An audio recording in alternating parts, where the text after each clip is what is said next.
What's going on, y'all? Jimmy Macram, Marcus Cash. It's time for the All Elite recap for AEW's Dynamite, May 19th, 2021. Yes, we are back. We didn't do last week's.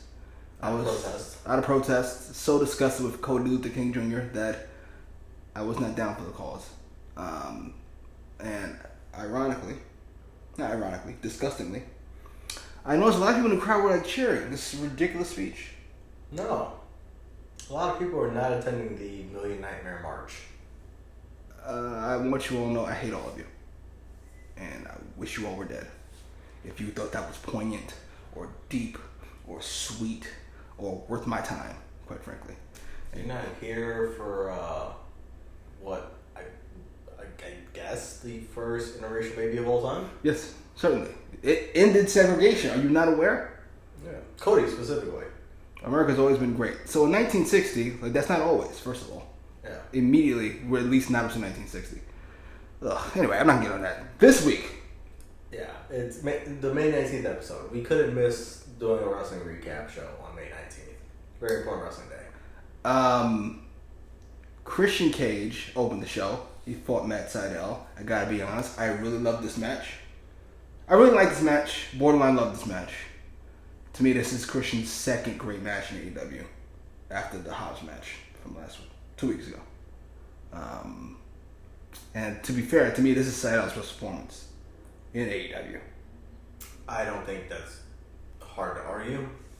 Some might try, but I agree it's Matt Sydal's best showing in AEW for sure. Christian is definitely second best showing.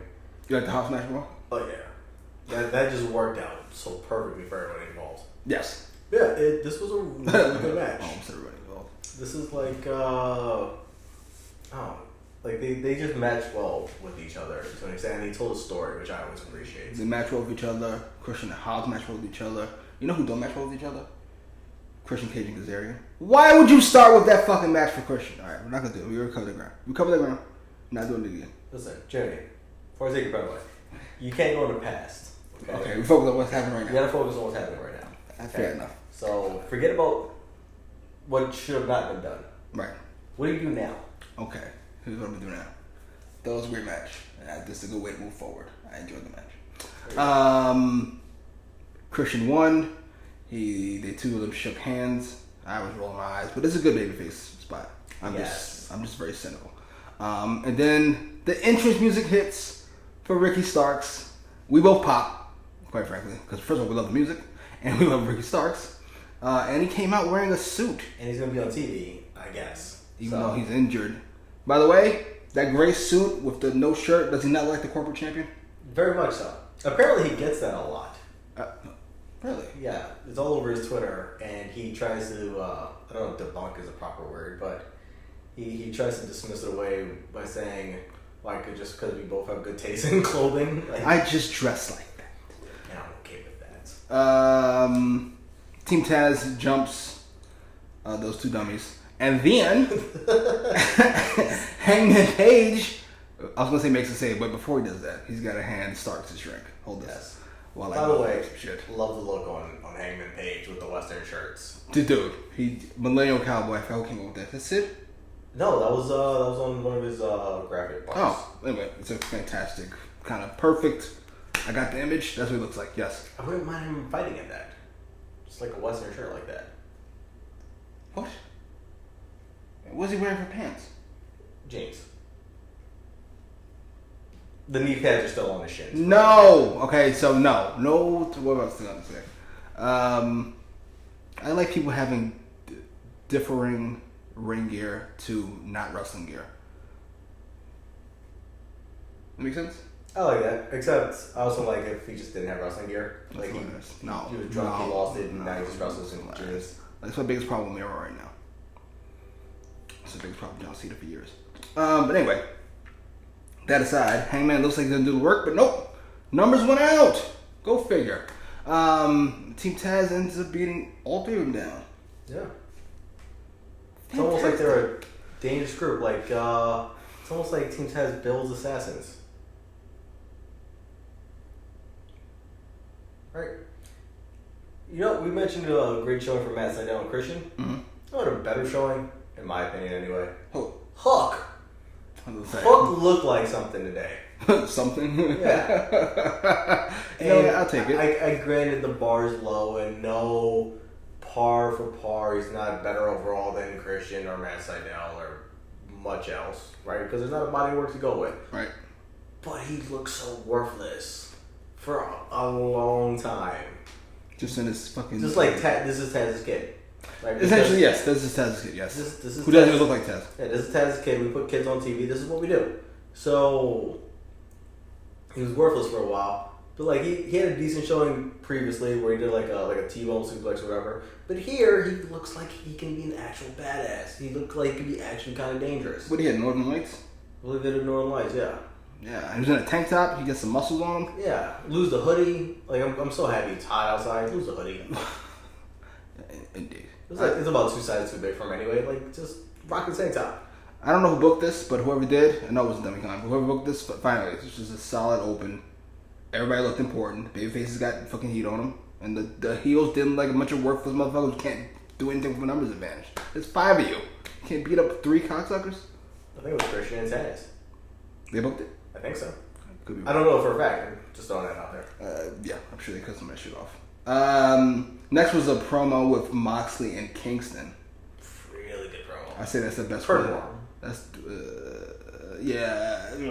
yes, they mostly hit for me. There's been a miss, I think, in there somewhere where they just went to like, all right. So you had to think about it though, yeah. I mean, they only had like 5, right? Promos, and if you miss one, you're already kind of, I don't know. Still a great. This one hit for me big time. They both seem more relaxed. They didn't do any coke beforehand. They play off of each other so well. So well. I mean, it could still be funny. Like, do we have to throw super kicks to attend said super kick party? I don't throw super kicks. Yeah, I don't either. This led into the Moxley Kingston versus Acclaimed match, but before the match. No, it led to the backstage promo from Acclaimed. You want to talk about that? Well, we're covering things. I didn't think it was bad. It was fine. It was fine. It was good. I thought. I gave some shine to the Acclaim. We're not going to overshadow the Acclaim. Well, to be fair, I didn't give some shine to the Acclaim. I gave some shine for Bowen, who was really good. Yes. Good. I say really good. Yeah, good enough. The 5-2 player. He wasn't. He did. Yes, he justified himself getting the spot. Can I get to the rap part now? Sorry, he's a friend of the True Heels. I had to shout him out. Is he? Actually, he is. I don't particularly care. Wow. I'm sure he's a great guy. I like him. Who, Bones? Yes. I like him too. I'm trying to seem like I didn't like him. No, but yeah, I want to shout him out. Fair enough. You're responsible on Twitter, so he's cool. There we go, and here we've got the reason in and of itself. Let's get past all of the bullshit. That's why. I told you what the fuck I was talking about. The Acclaimed. The rap. Right. Max Caster continues to be one of my favorites in the AEW. I go Baker, and then does Ricky Starks' injury fucking knock him down? No. Okay, well then Ricky Starks, and then probably Max Caster, quite frankly. He's hilarious. You've been on this train ahead of most, I will give you credit. He is hilarious, and he always has 1 or 2 lines where you go, alright, that's over the top. And this one was talking about... This one was very good. I forget, I don't know her accent, I call her Renee Young. Renee Paquette. Yeah, talking about the oral sessions, it got quite the look from Jon Moxley, who I'm sure he got permission beforehand. To say something. If I'm going to get permission, it would be Moxley and Kingston before I say anything. I really don't want to get fucked up in this ring. Although, if anybody's oblivious enough to not get permission, it might be Max Caster. The oral sessions line was fantastic. It kind of overshadowed the fucking... The Valentine's line hit for me also. Which one? It was like, you guys look like you exchanged Valentine's gifts. Jesus, you're lame. That was lame. Ugh. And that's not even that's not nearly as good as the fucking 04 Newports line. That's not even the same book. I think it was... You're gross. You guys exchange Valentine's gifts? Why? Explain to me why that's clever. It's not as PC as current day things are. But what's the... alludes to... them being gay. Yeah. How was that clever? You guys are gay. In battle, get it? In battle rapping, in bars, rap in general like that, like yeah, Valentine's Day gifts will get you booed out of the fucking building. But alluding to your foe's preferences is a part of that. You listen to rap. I listen to battle rap too, and I never heard you guys exchange Valentine's Day. What? You can't just outwardly curse. You can't just drop insert. We can talk about oral sessions, but we can't find something more clever than Valentine's Day gifts. He's too judgmental. Clearly, that line's terrible. That line was really good. Newport. He looks like Newports. He looks like Newports. First of all, the 04 part is important because you can't just say Newports. That doesn't make sense. The 04 part. You're taking us back to 2004. You look like a box of Newports that nobody even can recognize now. Except if you know Eddie Kingston, what he dresses like, it's a perfect line. That's actually clever. You actually got to dig for it. Valentine's Day gift is right there. Yay. Boo. Let me guess, it was witty? It wasn't witty. Blatant. I sound like I'm shitting on Max Caster. I thought the rap was fantastic. I liked, to be clear, every line that he did. I liked the Newport, one of my least favorite parts. The 04 part was okay, even though we've already established he dresses like 1999 and not 04. I thought the match was really good. I don't know. Fuck, I do know. Max Caster's face really helps his selling because he always looks like he just got knocked silly. Like, I don't really know where I'm at. Yeah. So it's always aloof. Yeah, aloof, almost like, oh shit. That's aloof. And then when he's not, he has a very punchable face. It goes a long way in wrestling. It does. Yeah. That's a good way to put it, yes. I almost didn't want to skip the fucking, we missed our, usually a second favorite part of the Acclaim. AEW! And niggas pop in the fucking mouth. Which works so well because if anybody's going to interrupt it, it should be Moxley and Kingston. Yes. Especially after the line about his wife. Yeah, I thought it worked. It's one of the few times I think kind of using non-kayfabe stuff works. Yeah. There's one time where and Jumpstart is one of the best times that Jumpstart works. And there's one time kayfabe did not work. I'll get to that later. I did like how long we gave this match for both teams involved. Yes. Obviously, Kingston and Moxley are the featured team now to oppose the Young Bucks, but let's not overlook the Acclaimed, who is a tag team on the rise, that hopefully we don't screw up as much as we did Private Party last year or across the last 2 years. Jesus. No, you brought them up, and that brought me down. Remember when they were the guys? They were the guys. They had a big time win and did nothing whatsoever. Yeah, but Moxley and Kingston went over. That's the right result, especially since they had to justify the ranking system so they could get the tag team title shot against the Bucks. Gotta be honest, I would have preferred this wasn't even a tag team title match, it was just like a grudge match. The Bucks defend the belts every fucking week. They can have a grudge match at the fucking pay-per-view. Well, I mean, you got to tell that story where they beat, the incomparable SCU, and then they beat the ever so dangerous Varsity Blondes. All right, Jesus, that's not nice. Put them, they're battle tested now and ready for Kingston and Moxley. All right. Scorpio Sky and Ethan Page had an in-ring promo. I'm here for these guys. I'm here for Ethan Page and Mike. Scorpio Sky still a little. It's not his thing. He needs to stop talking, especially to start the promo. Like, if you're gonna have Scorpio Sky speak, which I think we agree we don't. Right, but they are whatsoever. Like, he is the in-ring guy, and Ethan Page is the mouthpiece who also gets in ring. To be clear, he's fantastic in the ring. Yes. Scorpio Sky. Yes, right. He's the shooter. Yes, right. He's a shooter's guy. That should have been a gimmick. That should have been a heel turn gimmick. There you go. As he brought in Paul Heyman or whoever. Shooter's guy.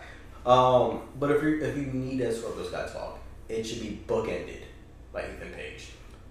Page, Sky Page? Yes. Page starts talking. Ethan Page starts talking.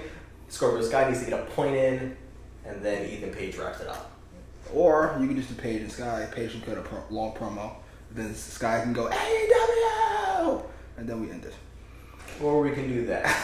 But like, first off, we need to find a catchphrase then, and just like limit it to like that catchphrase and be done with Scorpio Sky talking, because I don't care about anything he ever has to say. The most I've ever cared about him is when they had the little video package, like, yeah, my mom and I'm white meat babyface. Yeah. And that, like, that's cool because that's a story, but you don't get to do video packages like that every week. It's a shame. Especially now that you're a heel. So, like, shit it up. Can I be a little controversial? As always. This is the recap. We can do that, right? It's our show. Scorpio Sky. They change his gimmick every 12 seconds. Every 12 seconds. Because it fails every, 9. Yes, and they really want him to work. How much of that is because he's black? And they have no important black male wrestlers high up the fucking roster. I remember we were talking about the fucking action figures, and they're like, there's no black ones except for Brandy. Like, that's it. How important is that? That they really want Scorpio Sky to work. Okay. First off, I didn't even think about this, so I already think so. I want to say partly because he seems like a guy that just gets along with all of them rather well. I'm sure he's a great guy. Maybe. He's a great in-ring talent. He's a great in-ring talent. There's that, right? Maybe they appreciate the skill. I'd imagine so. I'm sure, and he's from California, ain't he? So he gets along with those guys because they're all from out west anyway. So I'm sure they get along famously. The black thing, now that I think about it, because I can't even name another one on the roster besides Hobbs. Especially, that's not fairer skinned. Oh yeah, them niggas don't count. Fuck it, it's in there. No offense. Listen, if you're black, you're black. Trust me, the cops will let you know. But I didn't say it. I said it. However, regardless of Scorpio Sky, if Jade Cargill doesn't get an action figure before Scorpio Sky, that's fine. Jade's a bad motherfucker, boy. She looks like a fucking action figure. Yeah. Literally, just the way her stomach, those fake muscles. Oh, they're real. Oh, okay. Just one day, just have it. That should be her entrance. Whenever they do grandiose entrances, they should just a big plastic thing and a cardboard. She's inside of it. She just rips out of it. I actually don't hate that. That should be her. She's a cardboard. That's her WrestleMania. That's her pay-per-view. Her WrestleMania entrance. Now that we've done 2 fucking race things today. Scorpio Sky and fucking Cody Rhodes, who was there when Martin Luther King got shot, by the way. He was. He did. He's the one that caught the guy that shot Kennedy. Sting and Darby come out and they attack Paige and Sky. They scurry away. First of all, they get a beat down, which is already too much for me. You just build these guys up and then they get beat up. Then they really invested in this brand new tag team. Just me. They try to run away, and the Dark Order prevents them from leaving this way, so they escape this way. The babyfaces that outnumber the 2 heels. By a wide margin. I give you Dark Order on TV for some fucking reason. This did nothing for me. I could have done without all this. Yeah. Especially the part where Sting is about to attempt a Stinger Splash and then realizes he needs to save it for the pay-per-view. So he just goes for a clothesline. I don't know what the concern is. Why everybody not named Cody Rhodes has to have their promo interrupted and there has to be some type of action, even though we could have saved it for a later date. That promo was fine if it was just Sky and Paige talking and we're done. As far as I'm concerned. I guess it's the thinking of what's the purpose of them being in the ring talking. If they're calling people out and it's just going to go not responded to, or is that going to make the other people look like chumps or whatever? So, I understand the thought process. I do not. But I don't understand why we do it so much. I don't even mind it happening every time. But just not all the time. It can happen every time for me, just not all the time. Because they run these, 2-3 times a night? And it's the same song and dance. I was shocked when the fuck. I'm gonna get into that because we're gonna get into that. MJF and the Pinnacle were at a restaurant. Camera guy, for some fucked up reason. Just grab the camera guy. Come with me. This way. MJF cut a really good promo, but that's what he does. That's per norm. Yeah, that's per norm. Not even the best promo at the table. No, because then Dax went off, quite frankly, and I thought some of the shit he was saying really sold me on the Stadium Stampede match, which was last time was fucking nonsense. We don't do fucking nonsense. It's gonna be pain, essentially, was his point. And then as it started going, your boy, the Canadian guy, Sean Spears, thank you. And please, the Canadian guy didn't jar memory for me. I don't know who the fuck that is. That's like his new name, I apparently. just remember Sean Spears. He lost his temper with the waiter. Apparently he's got a temper now, or he just feels like he's constantly disrespected, as he should be. If it's like he's a loose cannon and or / because of him being overlooked and You're the dismissed and devalued, remember the group, I'm here for that. The Six Horsemen. Like that adds so many wrinkles to that character, and it makes me give a shit more than, oh, that's the guy that might take the pinfall. Fair enough. I thought this was fine enough. I would let Dax keep going.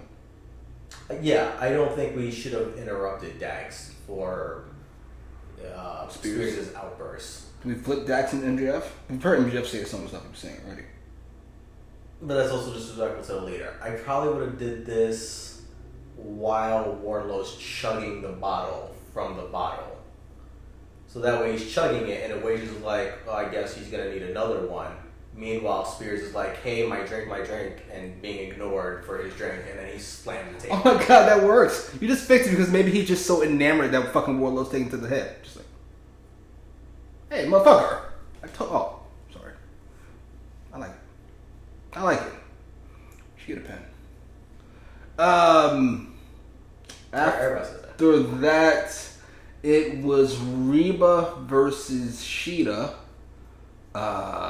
With Go Baker, obviously with Reba at ringside. Go Baker wearing a leather jacket, black jeans, and some fantastic Jordans. I think they're the ones. They're all the ones when she wears them. I totally.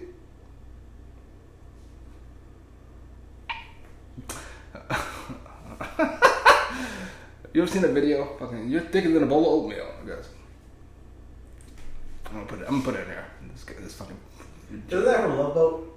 That's from Love Boat, yes. But what I'm thinking about is not from Love Boat. Yeah, they were talking about Love Boat. The match was fine. Reba's not a wrestler. I shouldn't say that. I don't. Maybe she is, but yeah, not one I particularly want to see. Reba's a knockout. She's not a women's wrestler. Okay. I want to differentiate because it's a lot of claim to TNA's, Impact's women's division, whatever. And anytime I look into it, I see not good wrestlers like Rebel at the time, I guess. Okay. Yeah, they had Gail Kims and what have you. Awesome Kong. Show some respect. Good monster, right? Good wrestler, period. Have some respect. Good monster. But when I tune in, I would see things like Rebel, or go, ugh, this should not be in the ring, right? So Reba is that. So it definitely got carried by Karu Shida here. Oh, you couldn't carry for those 2 minutes. Yeah. But yes, carried for those 2 minutes. I'm confused to say so. Match was whatever. The match wasn't really important. The post-match beatdown was the important part. Go Baker beats her up, poses with the belt. First of all, yes to all of this. With the curb stomp, puts her down. So now we have a secondary thing besides this overly dramatized lately Rings of Saturn, her lockjaw. Mm-hmm. Like it's like just like lock it in. Like the thing with the glove is cool, but now like we've extended, and I feel like we're nearing bastardizing the whole plastic latex glove thing and the struggle to get it in the mouth. Is that legitimately because of COVID protocols, or is this a gimmick? I think it was birthed from the COVID thing, like as a way to stick her hand in somebody's mouth during COVID. Well, yeah, I'm saying, does she have to wear gloves to do that? It might be a real thing. My point. Well, I mean, they're all tested. I guess she might just have to wear gloves. I guess she wear gloves the whole match. She'd be fine. Yeah, I think it was born from that, but I think now that they realize it just fits with her character, because most of the people that she's dealing with now, that she's not wrestling on 2 YouTube shows also, they're people that are just like there. It's not, they're being tested. It's not random Joey Blowy. But to be fair, everybody's been tested. You still gotta wear a fucking mask at ringside, right? I guess. But then it's outdoors and it's in Florida. Who the hell knows? To be fair. I am concerned about this title match. You are way less concerned than I am. I am very concerned. I would say I was 60-40 when it was first announced. Then Go Baker guaranteed a win. I went to 50-50 immediately. I didn't like that at all. I'm back to 60-40. I have my concerns. I'm not watching. If anything, if she doesn't want the belt, I'm out. This is the last AEWrecap. Well, second last, I suppose. I'd be out. I'd be done. I'm 80-20 on Britt Baker winning. Mostly because the things we've heard, right? We heard Hikaru Shida's dream is to defend a belt in front of a large crowd. They're going to be able to do that. They've already celebrated the longest year ever of her title reign, so that's already... No, they're going to have it. Huh? They're going to have the celebration. What? They're going to have the celebration next week. Oh, yeah. Okay. Right, so we've already done that. Right, so we've checked that box. She's already done it, or had the belt for a year. Right, so there's really no point left in Hikaru Shida keeping the belt, aside from the fact that she's already not had anybody else to defend his title against, like, months ago. So overall, we're going to give a thumbs up or thumbs down to this run she's had? To Hikaru Shida's title reign? Yeah. Thumbs down. Big thumbs down. Big one. Like, granted, this is not indicative of Hikaru Shida. This is the booking of this whole year. Like, I agree. If it was, first of all, significantly shorter, great. And then, granted, people got hurt and things like that. There's a lot of injuries within the women's divisions, like Britt Baker, Christian Lander, things like that you can't help. But also, like, she would just, like, be in the crowd and not have a match while we bring in champion from, Joey's Backyard Wrestling to be, to showcase a women's champion. Which is cool, because it gets Thunder Rosa on the show, but, she's got her belt there while your champions are sitting there cheering. Like... That's not my main concern with it. My main concern is that Abaddon match is atrocious. I forget her name, Mizunami? That match was atrocious. The second match with Nyla Rose was atrocious. She had a really good match with Ty. Yeah. She had a good one with Penelope Ford. Yeah, but other than that, I can do 5. Yeah, give it to Go Baker. Let's move on. Yeah, like, shrink this down. These are people that she could have fought, not Mizunami. Everybody else, she could have fought a much shorter title reign while being on television instead of disappearing for 3 weeks at a time. Indeed. Backstage, Orange Cassidy's being checked out. So he got assaulted last week. Yeah. I hate using logic when I was wrestling. He got assaulted last week. He's now being checked out. Right. Yeah.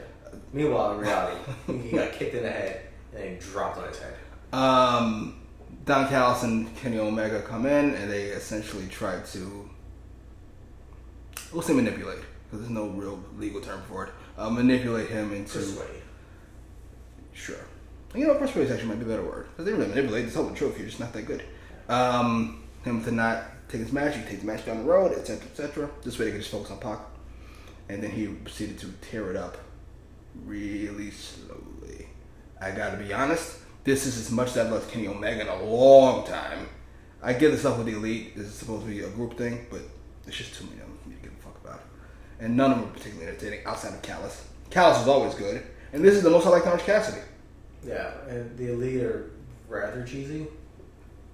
Yes. Like, if that's your thing, more power to you. But they're pretty cheesy. It feels like intentionally so. But like, I guess so. That doesn't make it entertaining. Just because you're letting us in on the joke doesn't mean the joke is funny. Yeah, like it's like maybe there's an explanation on that other YouTube show I'm not gonna watch because it's never gonna be the Elite. But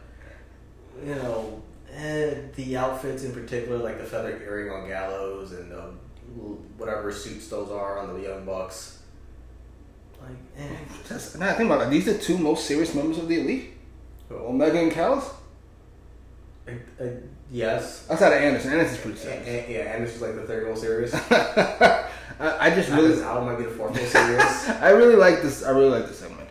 Callis, while he gives off sleazy kind of boxing promoter, so to speak. Very much. Yeah, he could be Don King. It does feel real outside of the Elite. They feel like cartoon characters. Yeah. And also, like, it makes sense because you don't want a triple threat match because you could lose your belt. without being involved in the fall. Indeed. As much established, right? Because they said triple threat, not triangle match. Or did they say three-way match? They might have said three-way. My question would be: is that this? But they didn't say elimination. Well, triangle match elimination. It doesn't say elimination. I'm concerned. I hope it is. Yeah, frankly, don't make a beat them both. Yeah, I'm okay with that. You know what? It's the perfect two guys for Omega to beat two of them at the same time. Yeah. You can get rid of Orange Cassidy, I don't know, for a while. 6 minutes to the match, and then probably longer than that. They get this shit in 8 minutes to the match, and then you do a 20-minute Omega and fucking. Let's be honest though, Orange Cassidy doesn't need 8 minutes to get shit in. Why, Cash? Because he doesn't have a lot of shit. Okay. Sorry, I like Orange Cassidy. No, it may sound like I don't. It does sound like that. But he doesn't have a lot of stuff. He had a great match with Pac the last time they fought. A couple weeks ago? At pay-per-view. At pay-per-view, I mean. The pay-per-view. Not that match. That match, I don't remember that match. The one pay-per-view is pretty good. And that was like 10 minutes. I want to say. Okay. It's been seen. I really need a break. Orange Cassidy. I need to go away altogether for a little while. And then come back and it'll be fresh and I'll miss it. And it'll be, oh, he's back. Yay. Inner Circle came out. Santana, who's still missing because he stats went over 4 2 weeks ago. I imagine he flew home to New York or something, and I believe these are taped, so he's going to miss both weeks. I'm not mad at that. I thought everybody cut a decent enough promo. Like, who cares? But Chris Jericho cut another fantastic promo. We weren't here last week, but I did want to complain about. Let me tell you something. I was 30 minutes in, my first rant about Tony Khan. Listen, I tried. You almost made it. Listen, no, we didn't. Listen. He's not even gonna say it. I'm just keeping it together. I'm trying to keep it together so I don't come across like a maniac, a judgmental maniac at that. Everybody says that. But listen. There's never a hook from week to week. There's big storylines every week. Inner Circle versus Pinnacle will be one of them. But it's never a hook from week to week. Which is why ratings are plummeting. Lose 200,000 people for the third time in a year span. It's impossible. You did it. This is the important part. Well, Memphis and San Antonio were on TV. Well, who would want to miss that? Featuring... DeMar Rose and John Moran. Absolutely. MJF pushes Chris Jericho off of the fucking steel cage, right? It's a ridiculous spot. It looks awful, but fuck it. It's an important spot. Everybody's talking about it. Devastating spot that caused a legit injury. Everybody's talking about it, right? The next week, we don't open with it. We don't do a video package. We cut to straight to some shit that has nothing to do with what the fuck we're talking about. Already, we also don't get to it for like a long time into the show. MJF and company. MJF is the new king of the fucking world. He just killed Chris Jericho. And then he cuts a promo, and then he gets sprayed with bubbly immediately. Therefore, we're done. By Chris Jericho. What do we need to talk about? What's the point? Why? We could have saved this for, I don't know, today. 3 weeks out. Like, Jesus fucking Christ. He's just a fucking moron. Anyway, Jericho's promo was pretty good. I do love how the War Games match leads to like the football stadium match. Ugh. Instead of like vice versa. So that's fun. He is flying by the seat of his pants. That is fun. Is he not? You cannot tell me Dummy kind of thought this through. When he wrote Open the Blood and Guts, we're going to have Stadium compete after that. There's no way he thought that. He just thought we got to do Blood and Guts. Then went, oh shit, now what? But then that always should have been the Inner Circle broken up at that point. Bloodier and gutsier. I don't know. Count from Hell? I don't know. Yeah, it's like I think we agree. Jericho should have been off TV for a little bit. Certainly. Right? Now I understand if Santana is going to be, I don't know what's happening with his real life and why he's disappearing off TV, and I'm assuming, he's flying to New York. I don't know for sure. But if he's not going to be the mouthpiece, which he should be, maybe, you don't really have a talker because as talented as Sammy's in the ring, that ain't it, Chief. His microphones are not his thing. Mm-mm. Like, the cue cards are his thing. 100%. Like, the pre-written things on the big boards, totally his thing. Microphones, no. So, like, now we're down to, like, Ortiz, because they damn sure ain't Hager. Yeah. So Ortiz is probably the best of the bunch. If we're not doing Santana or Jericho. So Ortiz. So like, I understand maybe you don't want to have Ortiz as a mouthpiece for like 2 weeks in a row. But I don't know. Maybe not have the whole group there for a couple weeks. Maybe they're all hurt, or they're all. You can't even film something. They're all at Jericho's big ass house in Florida, checking on him because he got thrown the hell off the top of a cage. And he could be dead. Yeah. Instead of doing a bubbly bath. Jesus. I actually don't hate that spot. First of all, I love that spot in the main event, which it wasn't. And I love it, I don't know, 2 weeks before the pay-per-view? Maybe the episode before the pay-per-view? The week of the pay-per-view. The week leading into the pay-per-view. I don't need it the week after Blood and Guts. Jesus. MJF had no time to even bask in his newfound kingdom. And, most importantly, getting champagne poured on him, which is usually a celebratory thing, infuriated him so much that he accepts a rematch that he wanted no parts of 45 seconds before that. This has got to be the last match for the circle, right?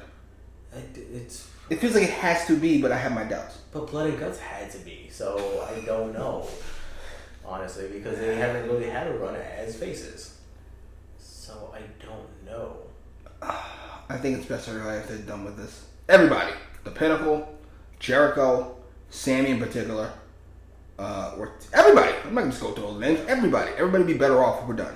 Yeah, Jericho's getting some time off, does something with music. Sammy can go be a singles guy, hopefully. I don't know or care what happens with Hager. And I don't know or care. I don't. I really don't. I'm sorry, I don't. I'm a big time Jack Swagger fan. I don't give a shit about Jay Hager whatsoever. Fair enough. I like the Big Hurt character too. I do, but then he has to talk, so it's like I don't know. It's like, are you gonna bring his wife on TV? Like, yeah, they got rid of that quick. Yeah. Once Dustin kissed her, she would never want to come back. Yeah, but I don't know. But then you have like the Bright and Powerful and a super loaded tag team division with a bunch of nobody tag teams. So I don't know. Yeah, but Jericho cut a great promo. He's been on fire since he's cut off the fucking goofy shit. This grizzled veteran character works for him. It does. Especially when they close up, he's got a little bit of the grays on the side. Yes, and he's got like these eyes that kind of like sunken in and drunkenly. He looks like a badass. Like he's been through some shit, which he has. Well, he almost died 2 weeks ago, apparently. That elbow injury is life-threatening. I gotta be honest, I do like that fucking brace they have on. It looks like he might have lost his arm at some point. Yeah. And he reattached it. Looks like the Winter Soldier. We got a mission report coming in. Jade Cargill, I don't want to cut a promo. She had an interview, which was interrupted by Mark Sterling. Yeah, who you did like as MJF's lawyer. He apparently wants Jade to sign because all these other guys, Team Taz named this group after himself, and all the other people have conflicts of interest because they represent female clients, which is not how that works, but whatever. And he wants needs to be on Jade Cargill. And he wants to work for Jade. Not Jade work for him. I like it. I would usually give this some credit, as maybe this is part of a long-term thing of people soliciting Jade. It feels like this is it. Like it's going to be this guy. It does appear that it needs to be this guy. And I'm going to blame Dummy Khan because, well, we're at least at the point, and this could have also dragged out way too far, way too long, right? So credit there. But if the narrative is first of all, I believe the phrasing was every. Yes. Every manager in AEW wants to sign me, and then you only highlight two. You only highlight Vicky Guerrero and who's the other one? Matt Hardy. Matt Hardy. So the two worst ones, right? No mentions of Taz whatsoever. No mentions of Jericho or MJF as leaders of stables. Who don't have women, by the way. Who don't have women, right? Even other groups of women, right? Like, they don't want to bring her in because you have a trio of Red Velvet, Kylan King, and Big Swole, right? They don't want a fourth, I guess. Dark Order. Dark Could Order. replace 99. Right, to replace Anna Jay because Tay Conti just doesn't want to join for whatever reason, even though she's 100% affiliated. So, like, there's so many more people you could have had. At least go here's my card. I don't give a shit or not, just here's my card. At least something. That felt, yeah, you know what? Here's my card feels very, like, superstar-ish. Like, that could have been the MJF line. Yeah. In passing, before he goes out to the ring and cut his promo. Yeah. Like these two. But if we're just going to go with Mark Sterling, I'm okay with it. He was fine from what I saw. He's not my favorite random guy. My favorite random guy is the Dark Order fucking commercial guy. But he's affiliate of Dark Order. Yeah. And if Evil Uno's not going to walk up to Jay Cargill. Of course not. He does seem like he'd like chocolate if she put her high heel on his back. Oh yeah, she would definitely have to like step all over him, literally. I think she said she's going to consider it, she said? She said she's going to consider it if she got the hell out of there. So I'm here for it, because he seems like he can talk rather well enough, because Jade not really can. No. Yeah. This is kind of, and you never see this? Well, obviously you never see this. Very rarely see this. Goldberg's one that somebody comes to mind. Ironically, they're both built like fucking animals. Charisma and mic skills don't always go hand in hand. And while Goldberg and Jade are very charismatic, there is no mic skills to go along with that. It's speaking whatsoever. Yeah. Nah, don't work for me. Charismatic, they're not orders. Solid. Up next was my match of the night. Serena Deeb versus Red Velvet. Serena Deeb, first of all, returns from injury. Red Velvet is wearing an apron. That's too on the nose. Can we agree that's too on the nose? She's in her mama's kitchen. You don't get shit all over your fucking self. You need an apron. Red Velvet from your mama's kitchen, and she's wearing an apron now. Was that Velvet? Was that Laura? I feel like that's Laura. Whatever. But it's just... What is that, Velvet? It's a little. It's not a little. It's cheesy. The whole thing's cheesy, and I'm pretty fine with it. I want the little thing away. I really do. The whole thing. I think it's a she. That's not what I meant. I meant the character. Yes, not the character of Red Velvet. Like, you could refer to her as Red Velvet in passing as like her nickname, but at this point, it seems like we want to take her serious. At some point, we gotta get to Red Velvet, such and such, such and such. Right. Like, get her a name. Yes. And actually, it doesn't have to be a real name, just a name. Yeah, a stage name could even be a one name. But it's this Miss Velvet that no. I'm with you. But I thought she did really well in this match. Serena Deeb obviously carried it. She felt kind of like a heel, quite frankly. Yeah, very much so. Which I'm not. First of all, I'm not mad at all. I thought she worked really fucking well. Yeah. That stomping spot at the end. Vicious. On the fucking fantastic. And I think it sets her up. This was kind of like a warm up. It sets her up for either if you want to go with Ty Conti, which works, or you can go with Thunder Rosa, which also works. Since Thunder said she wanted the WWE Women's Championship. Wait a minute. Which is the ugliest belt I have ever seen in fucking life. Go ahead. But Thunder Rosa did say she wanted three things. Mm-hmm. She wanted to win the AEW Women's title. Mm-hmm. She couldn't. She wanted to beat Britt Baker. Which she did. She did. I love that. Don't do that, Skip Bayless. No sanction. Okay. And she wanted to win the NWA Women's title back. Mm-hmm. The NWA Women's title was missing because Serena Deeb was hurt, apparently. And that tournament was a complete fucking shit show. So, great promo from Thunder Rosa a few months back that served nothing, officially. To be fair, she's not done yet. She could win the NWA Women's Championship, right? Yeah, but how long ago was all that promo? All you gotta do is replay it. They won't. They won't. Matter of fact, they had a fucking thing with Gold Baker wash the side of her fucking face, which is an outrageous thing and disrespectful at every level. It's so badass. It gets so much heat, and they cut it out of the fucking video package. These people make me sick.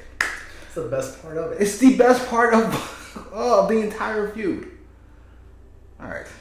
I know something we're complaining a lot. We like the show. We did like this episode. It just makes us think about other things we didn't like. Yeah. Up next, I want to say was fucking a go-go. And Austin. No, up next was Pac's promo. It was fine. Pac's a good promo. I know it's going to sound very Vince McMahon-y. Okay. Which I never want to do. I'm not the tallest motherfucker in the world. But Pac isn't either. So perhaps from here on out, when Pac's gonna have I'm a vicious badass promo, he should be interviewed by somebody shorter than he is, instead of Marvez, who kind of towers over him. It kind of makes him seem kind of funny. Like, you're like a child screaming. I have an alternate solution. He's like our height, but I'm just saying. I'm not saying small, I'm just saying. I have an alternate solution. Okay. Twofold. One, lose Marvez altogether. There's not been a single Marvez interview that I went, Marvez contributed to that. He looks scared in the promo. He does look scared, but then he does this. Right into the fucking camera. But not even like any other backstage interviewer you've ever seen in any wrestling company. It's just like, I feel like he moves his whole body and head Alright. towards the camera. What's the other part? Yeah, lose him. But don't have him interviewed by somebody in the first place. Have him speaking. He's just going off rant. Because he feels very ranty. Oh, yes. Right? Just have him going on the rants and you shoot him from below. Okay, so you just have the camera DeAndre shot. You have the camera down here, you aim it upward, right? You just get from his abs up to his head, right? We're really tight. You're really tight, just all this muscle, right? I guess not super tight, you can see the door or whatever he was in front of. And just let him just rant at the camera, almost kind of like obviously looking down at the camera, like he's looking down on all of you. And just go from there. Don't have him stand next to anyone. Okay. To be fair, I enjoy his singular stuff. I remember the video pack. He's like walking back and forth. There's like all these different pots. Yeah. I want so many pots now. I just want a bunch of them walking around when they're talking. No, I don't have that either. Up next was Anthony Ogogo. He's a black guy from Britain. He's a boxer of some kind. And I think he's the one that shot Malcolm X. So Cody's going to get revenge at the pay-per-view. You're doing an incredible disservice, okay? What? So Anthony Ogogo, black male from England. I don't know what the proper terms are. I know I can't say African American because he's not American. He's black. That's how that works. So you fucking goofy liberals. I'm liberal too. I'm just saying you're goofy. Enough with your terms. Just saying. This black guy from Britain, who I guess is the cause of current racism. Yes. Even though it's more nationalism than anything else. Because he's been trashing America somewhere. Not on Dynamite. Apparently this might be on Twitter or the YouTube show. I don't know. But I'm a little bit behind. But it's a national thing, so let's maybe not talk about race whatsoever. Especially fighting a black guy. But also, this is former boxer, I think Olympian. Well, most importantly, it's the most important statistic that we just learned. The guy that's 70% blind in one eye.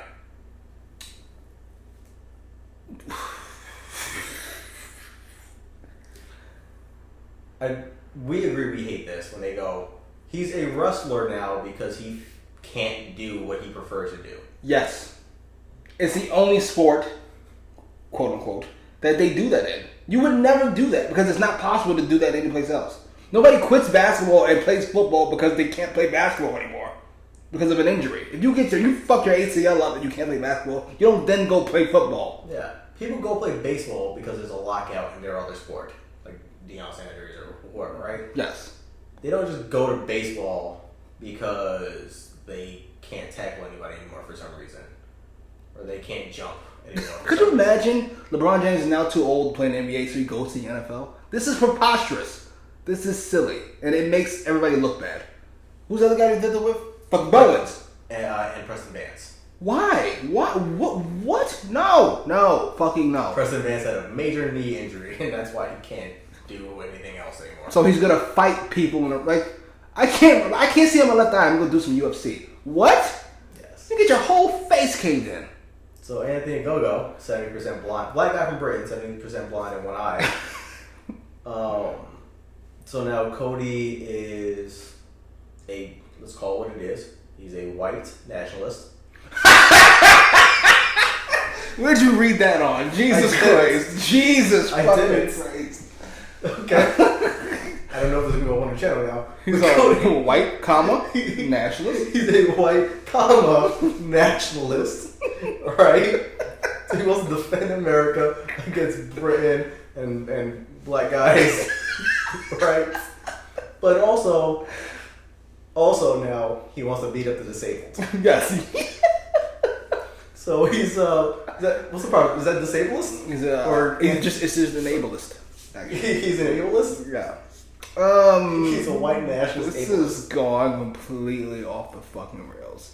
It doesn't help that Austin Gunn is wearing a John Wayne tattoo as he fights a black guy too. Yeah, it doesn't help that Cody's from Georgia. Fucking for those of you who are not aware, John Wayne was a white supremacist. I did not know that. Yeah, it's in the Playboy interview in 1977. Or this sort. I still love his movies. His movies are still fantastic. I can separate whatever from whatever. But I believe in white supremacy. Still black people can do stuff on their own. Yeah. Awkward. Uncomfortable? Yeah. Well, you're not John Wayne, are you? No, but I didn't know that. I'm here to help. There you go. And the Indians are being selfish to keep this country to themselves. So what were we supposed to do? You know what's more uncomfortable than that? What? Cody Rhodes promo last week. I still love Real Bravo. I still love John Wayne movies. Yeah. This match, throw the whole thing away. Like, I didn't need this match at all. I don't need Austin Gunn on my television. And not just because of the John Wayne thing. Just anything. Just anything. He could have Malcolm X on his fucking... It doesn't matter. Go away. All of this can go away. Austin Gunn feels like someone who aspires to be a good hand. He's not a star of anything, of any division. I don't care what it is. Whenever you guys make the trio belts, that ain't it for him either. Jesus. Really got Austin Gunn. First of all, no. Actually, I was going to go first of all. I'm not going to say. No. He's just new on all of that. I'm in agreement. You would disagree with this part. I still rather see Billy Gunn than Austin Gunn.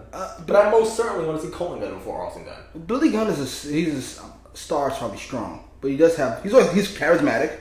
He's always been charismatic, and he does give off a presence about himself. So yes, I'd rather see Billy Gunn against a Go-Go, especially seeing a Go-Go take down somebody who's 6'5", whatever the fuck he is. Yeah. Beating up Austin Gunn, I'm not impressed, sir. I'm just not. And a Go can cut a promo on it. These old Americans taking up spots. Look at that. Instead of the guy who's probably younger than a Go-Go, because Austin Gunn's like, what, 14 years old? That's hilarious. Can I ask you a question? How about we keep kayfabe intact, and we just go? We can mix it. I'm a badass motherfucker. I won was it a gold medal, bronze medal, silver medal? Whatever. I don't know. He won a medal, and now I'm done with that. I'm here to beat people up with no rules. Why do we have to mention he retired because he's been blinded? What an awful what a not star thing to say. I know we just talked about it, but it still bothers me. It came back to me.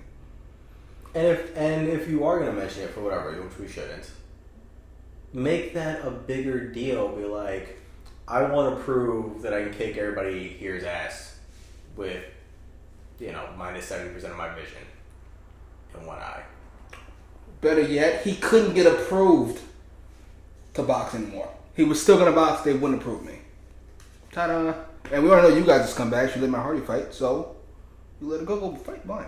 You know what? That should be a part of it, too. And considering you let Matt Hardy fight with a concussion. And QT called me and he said, listen, they let Matt Hardy continue, so I know they'll let you go. We just solved it. You solved a lot of problems. And we got a fucking heel general manager now. Yeah, we did. And we got Austin Gunn off of this match. Which is the point. Yeah. I gotta be honest, this next promo, which was splendid to me, I think you were mixed about it. Kazarian's promo, following the breakup of SCU. First of all, I thought that match last week was really good. I thought it was a great match last week. The tag team match? Yes. Yeah, it was. The blood added a lot to it. I thought Kazarian built up on that perfectly. Now, his getting revenge on the Elite, first of all, not going to happen. And number two, and more importantly, I don't want to see it. Yeah. And if you were going to do it, I'm not impressed. I want no parts of this. With no parts of this whatsoever. I don't hate Kaz. I rather like Kaz. I like Kaz since he was the future on Velocity. I don't care. Oh, Jesus. I just don't. Like, he's 40 what? 39, 38, 41, whatever he is. Right? He's old at this point. Especially so in this company with a bunch of neophytes. He's 43. He's like, Jesus Christ. He can be your mid-card star in your B show or something. I didn't know that was a thing. Is that a fucking spot? What? I'm making a spot. I don't know if I'm sure you think of one, right? Like the guy who main event Sunday Night Heat, right? Like you don't put All-Star on Sunday Night Heat unless it's leading to whatever pay-per-view, right? It's who's the main event? Not Steven Richards, like Raven. Like okay, you know what? Actually, that's pretty good. You know, like that's. But Raven should have been higher up on the card. He should have been, but whatever. But something like that, right? Like I don't want to see him on Dynamite, like ever, really, to be honest. Oh, Jesus. And for whatever he is gonna do, and he's somebody who could talk a lot better. You didn't like the promo? It's okay. It's okay. Unless I think you loved it because we booked it better than how it came off. You know what? You could be right. It might just be part of his ego. Because if he steals Christopher Daniels' old gimmicks and just runs with it, like he said, the gospel according to Kaz or Frankie Kazarian. Yeah, right. I joined into Kaz, but the gospel according to Kaz, and now he's like the new fallen angel, Frankie Kazarian, or something. Where he's like, you know, he's got like the what's that thing called? The circle and the T, right? It's an ankra or whatever. Like all that, like just go down this path because you yourself, you don't have a character. So you're still this guy's character. You're not gonna wrestle anymore, which you probably shouldn't. I cannot help but wonder if the reason we can't find a gimmick for Scorpio Sky is because we had one sitting right here the whole time. As the fallen angel Scorpio Sky. But the SC breaks up. Scorpio Sky, who's been a white meat babyface his entire life, is now going to go down a darker path, but not a heel. And he's going to take out. Play on words? No. I think we've kind of done the black thing a lot this episode. But sure, it's going to have a darker path. And he's going to take out the Elite. To me, Scorpio Sky kind of fits this role. He can't wrestle. He can't wrestle. He can wrestle. He can't talk. And to be fair, with this one revenge thing, he never needs to talk. We know what his agenda is. He's just trying to wipe the cocksuckers out, and he just tries. And even though he failed too, in terms of people who's going to avenge and go after the elites, I'd have infinitely more faith in this young lion Scorpio Sky, Shooter Sky, than I do 43-year-old Franklin Kazarian. It does feel like this is going to end with Nakazawa or what's the other one? Brandon Cutler. Yeah, like, first off, he has to work through that, right? And every match is super competitive for the most part. So, or 90% of them. He's gotten better about squashes. Yeah. So 90% of the matches are competitive. So he's going to, like, struggle with Cutler. And it's going to be a lot of hokey, jokey bullshits with Nakazawa, where that's not going to be a quick match either. Didn't even consider that. And then, at what point does he even get to Omega? If at all. If at all. Like, you got two other tag teams in the place, and you don't have a tag team partner. Like, this is a storyline for Dark and Elevation, and I don't care. Maybe it is. Would you be okay with that? No, because he's targeting the Elite, which is your world champion. He's not targeting the TNT champion. And I understand that for whatever reason we're putting like Jon Moxley and other stars on Dark or Elevation or both, right? Which I don't think we should. But you're trying to inflate their numbers, to be fair, for YouTube. But no, like your world champion should be like the guy on the A show, and he's like dismissive about your bullshit programming. Heel or face, just no. So in closing, we like the in a vacuum, but just, the execution's gonna be rough. Jesus, that feels kind of damning them before anything even happens. And to be fair, don't be concerned. And to be fair, I still like our odds of it not being done well. I was fucking 60-40 and go bigger. I'm 99-1 on this. This works. It'll be a fucking miracle. And it'll be somebody introduced besides Kaz. That's fucking hilarious. Miro came to the ring after he won the TNT Championship last week. We did love that match. We did. Darby bouncing off of Miro, by the way, from that suicide dive. That's I think the one thing we wanted to talk about last week. If there was no, Cody promo. Yeah, which was gross. It's him bouncing off of Miro. It might be one of my favorite spots ever. I don't know how many times I've rewound it. So many times. It was fantastic. What game is it? Is that like Angry Birds or whatever? He's just bouncing off of shit. Just I think we talked about Goat Baker. That is Ricky Starks. Yes. And Max Caster. Darby's got to be on that list about people. Reasons I watch. Oh, okay. If it's titled "Reasons to Watch," yeah. Darby's on that fucking list. Darby's fantastic. Yeah, Darby fifth, maybe. He's fantastic. Right, yeah. You know what's on that list, by the way? Just not related to Dynamite. Wasn't on Dynamite whatsoever, and won't be on Dynamite for a while. Ray Phoenix is on that list. Yes. Ray Phoenix might be on the top of that list. Certainly. No, that's not great. He won't be on Dynamite for a while because he got hurt in a match in Mexico. Ray Phoenix got hurt? Yeah. Shocking. To be fair, much like Darby, you watch the motherfucker when you can because it ain't gonna last long. But yeah, Miro beat Darby last week for TNT belt, and then Archer came out and he had to stare down. Why we didn't save this, I don't know. Are we still doing this with Archer? I don't know. To be fair, if this goes the way we expect it to go, I'm glad we held on to Archer at least for a little bit so Miro can beat him. Miro's promo I thought was fine. Archer came out and then made fun of Rusev Day. Immediately I'm over this promo. Like, that's not clever. It's not witty. It's just breaking kayfabe for the sake of breaking it. And I'm glad Miro paid it, no mind. The rest of the promo I thought was pretty good. A little long. It's way too long. Really? You don't want Miro to respond? I enjoyed Miro's response by having this old man hold you back. Like, why are you bringing him out here if he's just going to hold you back? I'm just like, you know what? I'm not sure what brought that up, JR, but yeah, that's a good point. I guess, but just like, it felt just very long. Just, I'm not here for Archer.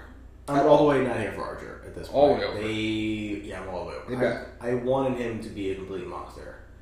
But when they ruined Lance Archer? For me, the TNT title tournament. God damn it. You nailed it right on the head. We both love the original Cody Snake promo. Yeah. It's one of my favorite promos. Snake throwing a mic. You turn your back to people you don't respect. Whoop. Yeah. And then I love the video package stuff of Archer. Where he's beating up random people in his backyard. And then once he was having 20-minute matches with Dustin and Darby, and it's like, yeah, well, for me, even more so than that. Like, never mind the fact that we have big time badass monster who just showed up, by the way, right? Big time badass monster who can't beat anybody. We have yet to establish he plays with his food, so let's dismiss that as a theory. This is something that's further developed later on, right? He just can't fucking beat them because he's going for pinfalls. He just can't fucking beat bums, right? For the most part, like Dustin. But more importantly, and more gross to me. Okay, more gross. I don't want to be 7 feet, but let's say 7 feet, badass fucking monster, managed by the legend, here to fucking challenge and kill, essentially, this EVP of the company. His name is Murder Hawk Monster, not Mid-Card Hawk Monster, the Murder Hawk Monster. And he's in a tournament. He's not just outright challenging for it. But he's in a tournament for the secondary championship. Why? Either he's in a separate feud that has no belt attached to it whatsoever, which is probably the way to go. Yes. Or if it needs to be for a belt, the big time debuting monster goes after the big fucking belt. But you gotta do it with Cody. That's the whole point. That's why we're starting with Cody. Which is why it should have been a grudge match. Like, it's almost like Cody maybe should have disqualified himself 45 seconds to the company from having a belt. But since we can't go backwards, just a grudge match with Cody. No belt. In fact, Cody should have had the fucking belt either, quite frankly. Agreed. Oh yeah, we're in agreement there. They fucked Archer from the start. Yeah. And much like Scorpio Sky, they've tried to fix it several times. And much like Scorpio Sky, half-assed. It hasn't really worked. It's like half-assed. Like Archer disappears. He's on YouTube for weeks on end, and it's funny because he has like some bum from whoever's training school that he's like dragging with him and tossing around. But then after I don't care. Like after his entrance, I don't give a shit whatsoever, and I haven't since. We're in agreement. Especially considering that he wrestles because of Sting, and we haven't gotten a real payoff to that. Want to pay off? His Sting said, "Good job." Yeah, and Sting said, "You should be higher up on the card. Cool. You should be back in the TNT title picture that you were in originally." I'm glad we had this talk. Alright, you stop cutting me off now, cunt. Yeah. Just boo. I think we all expect Miro to win this match. Yeah, you had to go for half a He minute. had fucking better. I'm not sure what it does for him, especially if a lot of people feel like we feel about Archer. But it is a big-ish win. It's still a big guy. Yeah. Like, it's still a large man pause to beat. So that's a good look for Miro. Like, he beats, as much as we love him, Darby Allin is elementary school sized, right? Mm-hmm. He sells his ass, a fantastic guy, but he's so small. Mm-hmm. Archer's a large guy, right? And this is 2 stars he'll beat because... Did they announce who he's facing next week? Shit, they did. Somebody who's not important. Yeah, it's like some bum, right? Yes. Like, which they tend to do with the TNT title. Like, they have random bums challenge for it. Which I don't get. And then, like, he's on... When he's on the YouTube shows, he's usually beating up bums anyway. So, like... like, I don't need to see Miro versus somehow Joey Janela has another TNT title match. I don't need to see that. I don't need to see him versus Griff Garrison, Brian Pillman, Sonny Kiss, Peter Avalon, or any of his 3 friends. Actually, I think that's what it was. Was it JD Drake? Is it Miro versus JD Drake? I feel like JD Drake's gonna shut it. I don't think so, but it could be. It's not important. I gotta be honest. This might feel blasphemous, and you might get some pushback from the non-WWE crowd. However, I'd go all in. I'd pull a Brody Cody. I'd have Miro squash Archer. I have Miro squash Archer, and then have Archer take time off. And Miro's just unstoppable from here on out. Well, they should do Brody. Because yeah, I don't think there's any saving Archer, especially once he takes a loss anyway. He's about to take this loss. Might as well make it worth something to somebody. And Miro's that guy. In this theory, Archer gets squashed. He won't. In this theory, Archer gets squashed. Mm-hmm. What are you doing with Jake the Snake Roberts? Is Jake the Snake Roberts still aligned with Archer during Archer's hiatus, or are they officially broken up? I'll tell you what I'm gonna do. Ready? I think the Snake walks off in disgust at his loss. At that embarrassing of a loss. This isn't the same monster I brought in. I might have him do a promo. Matter of fact, I might have the Snake cut a promo if we're gonna do it, because he's been missing in action as far as that goes. This is the same monster I brought in. You fucking blah blah blah blah, and then leave. And then we can do other stuff with the Snake. Anything else? Like Jay Cargill. Fantastic. Fantastic. I've always liked chocolate. I think we're mostly here for that pairing just because of that. But also, he doesn't talk, and he's another manager that I totally forgot about. I totally forgot he's a manager in this company, and he didn't try to recruit Jade Cargill, so it's yet another hole in that storyline. That's not all the yoga you can do. Miro's hilarious. Yeah, I don't mind a squash, but I maybe have the Snake play into it. Like, right at the beginning. Like, he's trying to talk to him, and, like, maybe Archer's dismissive of the game plan or the advice or whatever. And Jake, he either walks off or, like, he feigns, like, stumbling down the steps or something, and he's hurt. And Archer's distracted, and he gets Macho kicked in the back of the freaking head. Okay. Game over. I'm not mad at it. I don't think this does much for Miro when he wins. He has to win, and it's gonna hurt Archer, so he might as well go all the way with it. That's my point. What I'm concerned about though is Kip Sabian being involved, Penelope Ford being involved in some fashion. Knock it off. Don't do that. Don't do that, Skip Bayless. That could be the feud after this one. Not finish that on TV. No, but you know who we're talking about. Don't get me started, dummy con. Main event. I guess a title match, but really, the Young Bucks versus the Varsity Blondes. Early in the night, the Varsity Blondes cut a really good promo. Now, as much as Cody's, we agree is the best Brian Pillman Jr. has ever sounded on television, right? In a vacuum, yes. Cody's promo bothered me last week.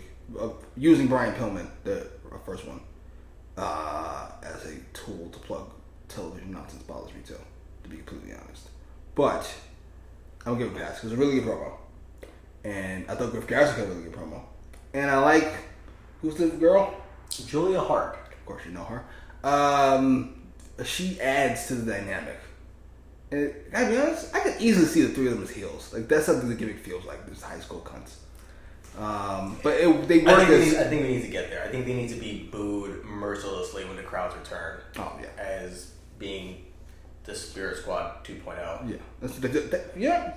Ironically, exactly. This is my exact thought. Like, right. This is very booable. Like, yeah, it's like go away. Nobody likes school. So I never get over. I never Right. like school. Nobody likes school. You're clearly not in school, so maybe lose the jackets. You're a fucking Right. adult. Lose the jackets, whatever. Right, as attitude for the crowd, but they still wear them, and then they become full-fledged heels, and then they just do it up even more. They start wearing their class rings to the ring. This is the last half hour. This is turned into just a booking experiment. Julia Hart has like a yearbook. The Young Bucks come out. I don't actually hate the yearbook for some reason. The similar gimmick is used on somebody else, but she doesn't matter. So Nick looks like a complete douchebag, but in the most perfect of ways. Like he came out, I immediately want to punch him in the face, but he looked like a star. Like, oh, okay, this is the guy. And then these guys mascot behind him. yeah, his brother. Yeah, Matt. Much like Scorpio Sky, I feel like I'm watching somebody try very hard to make me hate them, and it's just awkward to watch. It comes natural to Nick. I'm assuming he's ran over people in his Porsche going on the highway, and they're just like, yeah, as he went by. Definitely Democrats of color. Jesus. I'm gonna call this the Blue Podcast here. Jesus. So much of these fucking libtards just going off on it. To be fair, we just like making fun of wrestling fans. Because you guys are awful.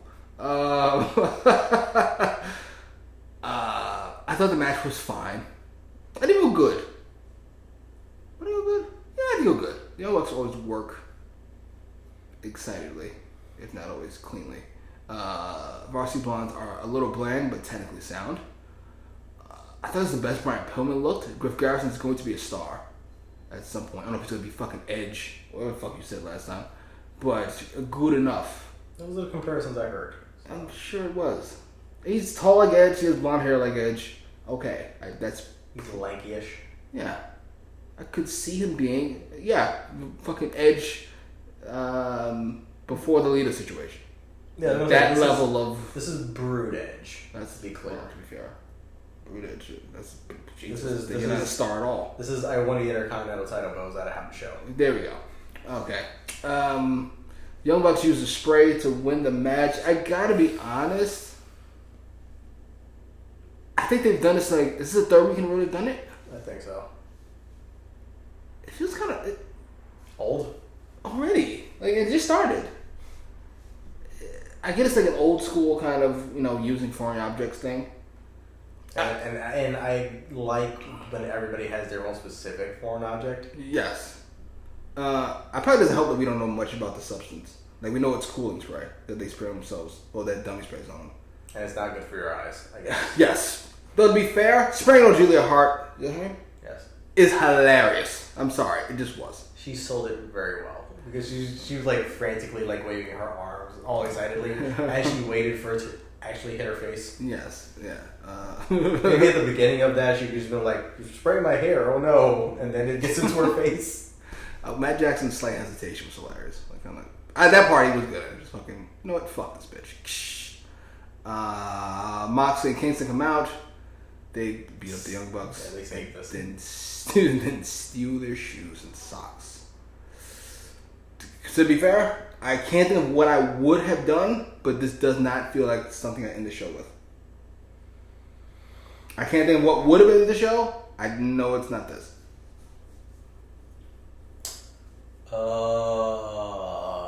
Oh my god, I thought the most cliche thing was one thing I could think of. You got anything? I'll save mine. Instead of the long promo with Miro and Archer, I might do a pull apart. Low key, it's very, more than a little bit. It's very cliche. I might do a pull apart. I don't hate that. That's not what I was thinking. What you got? Maybe. Fuck, what was this? Hold on. We're gonna have a new segment. It's gonna be called The Pen, featuring Jimmy Mackin and Marcus Cash. God damn it, I'm serious. We're gonna do it. I'm not sure where, but we'll do it. To be fair, we could just rename this The Pen. Fuck. Alright, really quick run back. Christian and Jericho promo. Put that aside. Archer and Miro.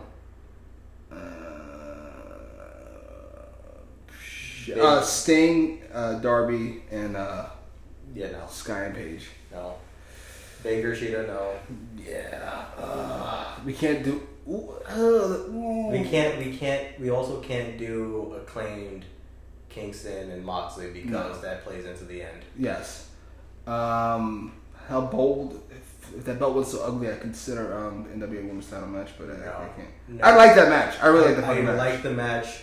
Never end your show with somebody else's belt.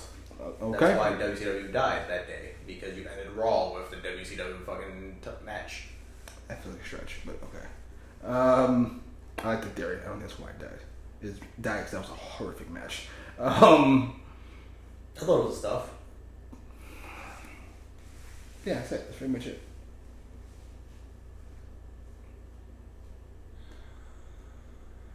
Shit. We Yeah, didn't really have an endable They thing. didn't really have an endable thing. You have to switch. You have to change something. You can't just switch something out.